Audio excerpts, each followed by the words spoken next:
Morning class. हम लोगों ने आपकी आरोह की पुस्तक का जो पद्य भाग है उसके 2 चैप्टर कंप्लीट किए थे, कबीर के पद और मीरा के पद। और जो हमारा गद्य भाग है इसमें हमने प्रथम पाठ नमक का दारोगा पूर्ण कर लिया था। आज बेटा हम पढ़ने जा रहे हैं आपके पाठ 2 मियां नसीरुद्दीन, जिसकी लेखिका है कृष्णा सोबती। कृष्णा सोबती का जन्म 1925 में गुजरात में हुआ, यानी कि जो सीमा पाकिस्तान से टच होती है, आज ये प्रांत उसमें चला गया है, वहाँ इनका जन्म हुआ था। तो कृष्णा सोबती के प्रसिद्ध जो रचनाएं हैं उनमें जिंदगी नामा, हम हशमत, ये अति प्रमुख हैं। हमारा ये जो चैप्टर है मियां नसीरुद्दीन, ये इनके हम हशमत संग्रह से लिया गया है। कृष्णा सोबती ने इसमें ये जो आपके पाठ है मियां नसीरुद्दीन, इसमें एक व्यक्तित्व का वर्णन किया है। एक व्यक्तित्व का वर्णन मतलब इन्होंने ये एक रास्ते से गुजर रही थी, दिल्ली में जो जगह है ये वहाँ से गुजर रही थी। ये अपने अपने इसमें पाठ में हम लोग वर्णन करेंगे कि कहाँ उस स्थान का नाम क्या था, कैसे था, पर ये वहाँ से गुजर रही थी। तो वहाँ पर काम वगैरह होते हुए देख के इनका बड़ा मन हुआ कि ये जो प्रसिद्ध नान भाई है, नान भाई कहते हैं रोटी बनाने वाले को, ये जो हमारे प्रसिद्ध नान भाई थे मियां नसीरुद्दीन, ये 56 प्रकार की रोटियां बनाना जानते थे। तो इनके बारे में इन्होंने वर्णन किया है कि वो कैसे थे, क्या व्यक्तित्व था, कैसे उन्होंने काम सीखा, कैसे उनकी बातों की कला थी। तो लेखिका ने उनका एक तरह से साक्षात्कार लिया, उनका शब्द चित्र खींचा। तो इस पाठ में हमें ये जानने को मिलेगा कि नान भाई का कार्य किस प्रकार होता है, मियां नसीरुद्दीन ने किस प्रकार सीखा, किस प्रकार किया।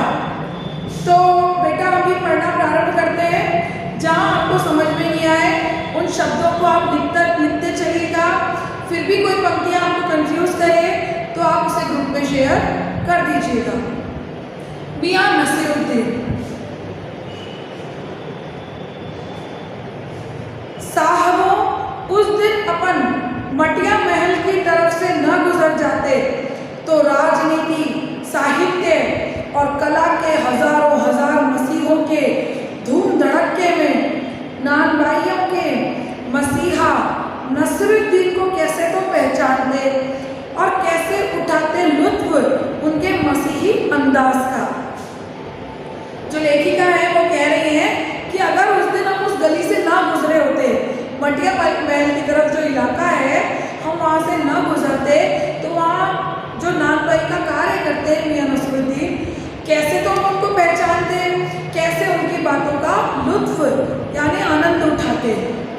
हुआ यह कि हम एक दोपहरी जामा मस्जिद के आड़े पड़े मटिया महल के गड़ैये मोहल्ले की ओर निकल गए।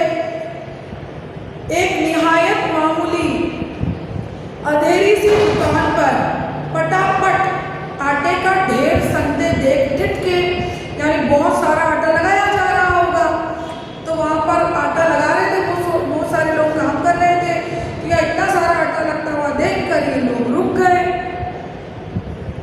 सोचा सेवइयों की तैयारी होगी, पर पूछने पर मालूम हुआ खानदानी नान भाई मियां नसीरुद्दीन की दुकान पर खड़े हैं।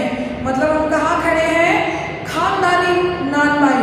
खानदानी नान भाई का मतलब ये हुआ इनके दादा परदादा भी यही पेशा अख्तियार किए हुए थे, मतलब इनके पूर्वजों से यही कार्य चलता आ रहा था। मियां मशहूर हैं 56 किस्म की रोटियां बनाने के लिए। हमने जो अंदर झांका तो पाया, क्या पाया? मियां चारपाई पर बैठे बीड़ी का मजा ले रहे हैं। हमारे जो मियां नसीरुद्दीन हैं ये चारपाई पर बैठे हैं, बीड़ी फूंक रहे हैं। मौसमों की मार से पका चेहरा, यानी कितने कितने साल के ये हो चुके, ये इनके चेहरे से साफ दिखाई देता है। आंखों में काइयां, भोलापन भी है, लेकिन वो कैसा है? काइयां, मतलब बहुत चालाकी वाला, बहुत चतुरता वाला।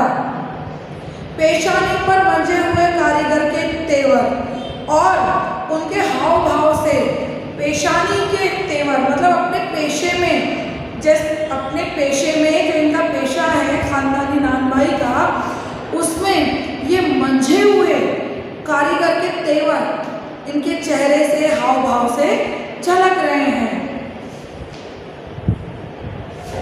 हमें ग्राहक समझ मियाँ ने नजर उठाई।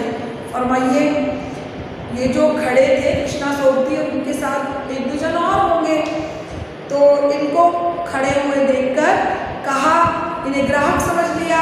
पूछा मियाँ नसरुद्दीन ने, भाई फरमाइए कैसे खड़े हैं, क्या हुआ, क्या काम है? झिझक से कहा। तो लेखिका ने झिझकते हुए पूछा, आपसे कुछ एक सवाल पूछने थे, आपको वक्त हो तो? मियाँ नसरुद्दीन ने पंच हजारी अंदाज से सिर हिलाया। पंच हजारी अंदाज से सिर हिलाया मतलब जैसे कोई बहुत बड़े पद पर हो। ये पंच हजारी, 5000 सैनिकों का जो सेनापति होता है उसको कहा जाता था पंच हजारी। तो इन्होंने ऐसे अंदाज से सिर हिलाया जैसे कोई बहुत बड़े पद पर विराजमान हो। ये निकाल लेंगे वक्त थोड़ा सा, पर ये तो कहिए आपको पूछना क्या है? फिर घूर कर देखा और छोड़ा। मियाँ कहीं अखबार नवीस तो नहीं हो? फिर मियाँ नसरुद्दीन ने वापस पूछा, कहीं आप अखबार वाले तो नहीं हो? यह तो खोजियों की खुराफात है, यानी अखबार लिखने वाले हो तो ये तो खोजी होते हैं। अखबार लिखने वाले खुराफाती भी होते हैं और खोजी भी होते हैं। तो कहीं आप अखबार लिखने वाले तो नहीं हो जो हमारे यहाँ की फोटो शोटो खींच के डाल दो? हम तो अखबार बनाने वाले और पढ़ने वाले दोनों को निठल्ला समझते हैं। निठल्ला मतलब बेकार, फालतू। यानी मियाँ नसरुद्दीन कह रहे हैं कि अखबार पढ़ने वाला हो, बेचने वाला हो, बनाने वाला हो, हम तो दोनों को ही फालतू समझते हैं। हाँ, कामकाजी आदमी को इससे क्या कहा? खैर, आपने यहाँ तक आने की तकलीफ उठाई है तो पूछिए क्या पूछना चाहते हैं। पूछना यह था कि किस्म किस्म की रोटी पकाने का इल्म यानी ज्ञान आपने कहाँ से हासिल किया? तो लेखिका ने पूछा, भाई आपने इतने तरह की जो रोटियां बनाना सीखा है तो आपने ये ज्ञान कहाँ से हासिल किया? मियाँ नसरुद्दीन ने आंखों के कंचे हम पर फेर दिए। आंखों के कंचे मतलब आंखों को यूं घुमा कर देखा। आंखों के जो आईबॉल होते हैं इनको उठाकर लेखिका को देखा। क्या मतलब? पूछिए साहब, नानबाई इल्म लेने कहीं और जाएगा? मतलब ये तो हमारा खानदानी पेशा है, हमारे पूर्वज दादा परदादा इस काम को करते आ रहे हैं। तो ये क्या कोई नानबाई जो होगा वो ज्ञान लेने, इस काम को सीखने क्या कहीं और जाएगा? क्या नगीना सास के पास, नगीने का काम करने वाले के पास जाएगा? क्या आईना सास के पास, मिरर का काम करने वाले, आईने का काम करने वाले के पास जाएगा? क्या मीना सास के पास, जो मीनाकारी, जो जेवर पे, कांच पे मीना का कार्य करते हैं, क्या उनके पास जाएगा? क्या रफूगर, रंगरेज, तेली तमोली के पास सीखने जाएगा? क्या फरमा दिया साहब, यह तो हमारा खानदानी पेशा ठहरा। हाँ, इल्म की बात पूछिए तो जो कुछ भी सीखा है अपने वालिद उस्ताद से है, यानी जो इनके वालिद हैं, जो इनके पिता हैं, वही इनके उस्ताद भी हैं, वही इनके क्या हैं? गुरु भी हैं। मतलब यह है कि हम घर से ना निकले कि कोई पेशा इख्तियार करेंगे, मतलब ये कोई काम सीखने थोड़ी निकले थे। घर में यही काम चल रहा था, यही काम इनको आगे संभालना था, बाप दादा का हुनर था, वही उनसे पाया। वालिद मरहूम के उठ जाने पर आ बैठे उन्हीं के ढिए पर। जब पिता का देहांत हो गया तो उन्हीं की जगह, उन्हीं के ढिए पर मतलब उन्हीं की जगह आ बैठे। आपके वालिद मियाँ नसरुद्दीन की आंखें लम्हा भर को किसी भट्टी में गुम हो गए। मतलब ऐसा लगा किसी गहरी सोच में डूबे, लगा गहरी सोच में है। और फिर सिर हिलाया, क्या आंखों के आगे चेहरा जिंदा हो गया? हाँ, हमारे वालिद साहब मशहूर थे मियाँ बरकत शाही नानभाई गड़ैया वाले के नाम से। एक पल के लिए अपने पिता की बातें करते करते ये खो गए कि हमारे पिता का भी नाम प्रसिद्ध था। वो मियाँ बरकत शाही नानभाई गड़ैया वाले के नाम से प्रसिद्ध थे। और उनके वालिद यानी हमारे दादा, पिता के पिता, हमारे दादा साहेब आला नानभाई मियाँ कल्लन, यानी वो इस नाम से प्रसिद्ध थे और वो उस नाम से प्रसिद्ध थे। आपको इन दोनों में से किसी की कोई नसीहत याद हो? लेखिका ने फिर दूसरा प्रश्न किया कि आपको इनकी कोई नसीहत, कोई सिखाई गई बात कुछ याद हो? नसीहत का है कि मियाँ काम करने से आता है, नसीहतों से नहीं। हाँ, वज़ा फरमाया आपने, मतलब ठीक बोले आप, ठीक बात बोल रहे। पर यह तो बताइए जब आप, हमने भट्टी की ओर इशारा किया, इस काम पर लगे तो वालिद साहिब ने सीख के तौर पर कुछ तो कहा होगा। तो लेखिका ने पूछा, जब आप ये काम करने लगे होंगे तो आपके पिता ने आपको कुछ तो कहा होगा कि बेटा ये काम करते टाइम इस चीज़ का ध्यान रखना चाहिए या ऐसा इस प्रकार से कार्य करना चाहिए। नसरुद्दीन साहब ने जल्दी 2 दिन का शौक खींचे, बीड़ी तो पी रहे थे वो। फिर गला साफ किया और बड़े अंदाज से बोले, अगर आपको कुछ कहवाना ही है तो आपको बताए दिए देते हैं। आप जानो, जब बच्चा उस्ताद के यहाँ पढ़ने बैठता है, मतलब जब हम बच्चे को पढ़ने भेजते हैं, वो अपने गुरु के पास जाता है, तो उस्ताद कहता है कह अलिफ, बच्चा कहता है अलिफ, कह बे, बच्चा कहता है बे, कह जी, बच्चा कहता है जी। ऐसा ही होता है ना, जब हम स्कूल में पढ़ने जाते हैं तो हमें डांस कर करके पोएम सिखाई जाती है। मैडम बोलती है बोलो आ से अनार, तो बच्चे भी उसको दोहराते हैं। तो इसी प्रकार इन्होंने उदाहरण दिया। इस बीच उस्ताद जोर का एक हाथ सिर पर धरता है। जब बच्चा सही बोलता है, अपने टीचर के पीछे उसको रिपीट करता है, तो टीचर उनको शाबाशी देते हैं, वेरी गुड बेटा, आपने बहुत अच्छा किया।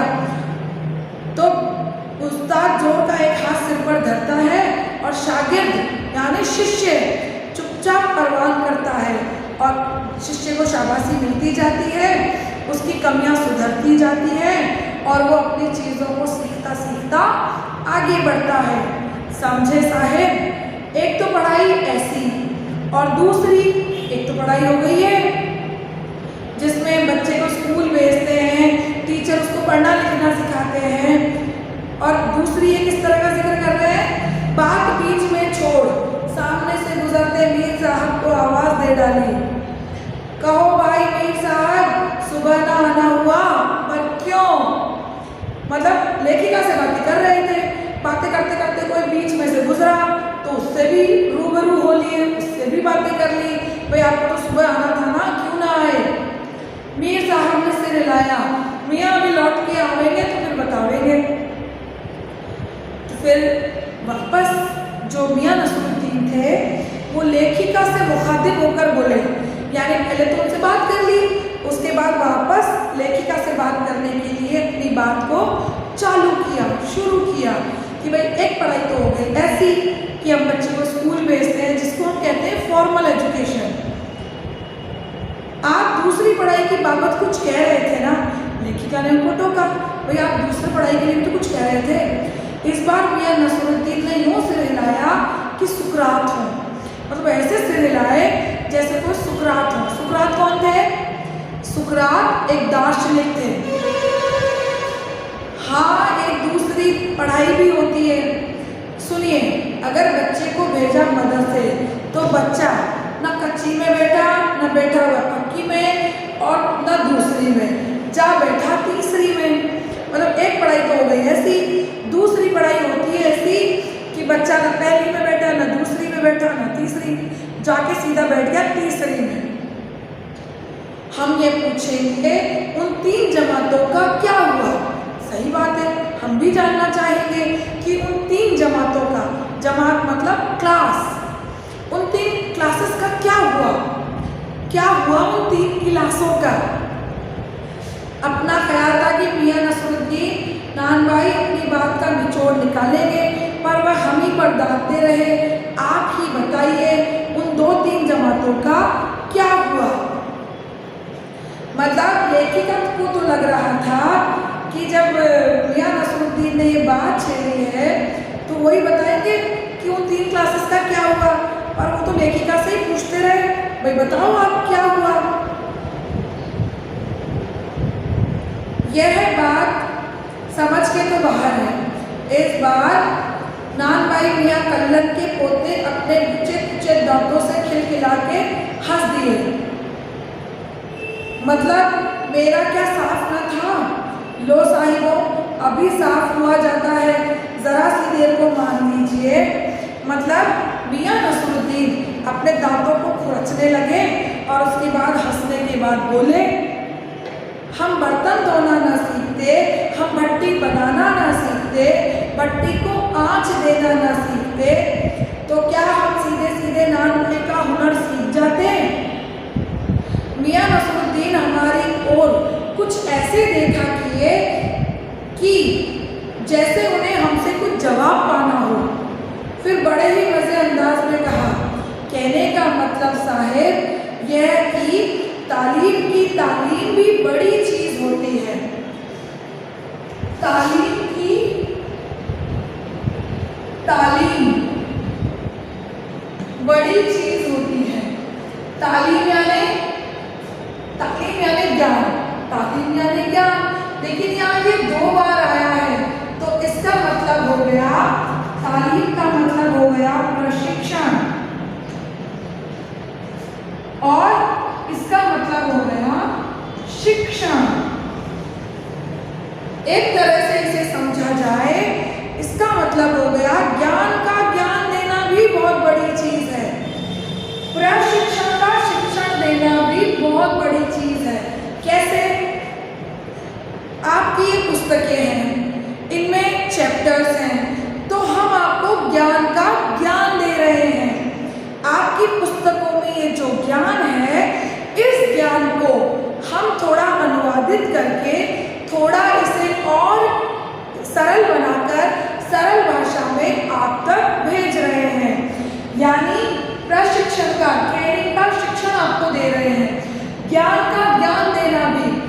कई बार आपने देखा होगा, कई बातें हमें समझ में आ जाती है, लेकिन उसे दूसरों तक प्रसारित करना हमारे लिए कठिन हो जाता है। तो वही चीज़ यहाँ पे कह रहे हैं कि तालीम की तालीम बहुत बड़ी चीज़ होती है। इनके दादा को जो ज्ञान था वो इनके पिता को मिला, फिर इनके पिता से वो ज्ञान इन्हें मिला। तो वो कैसे मिला? इनके पिता ने इन्हें सीधे प्रायोगिक रूप से वो काम करने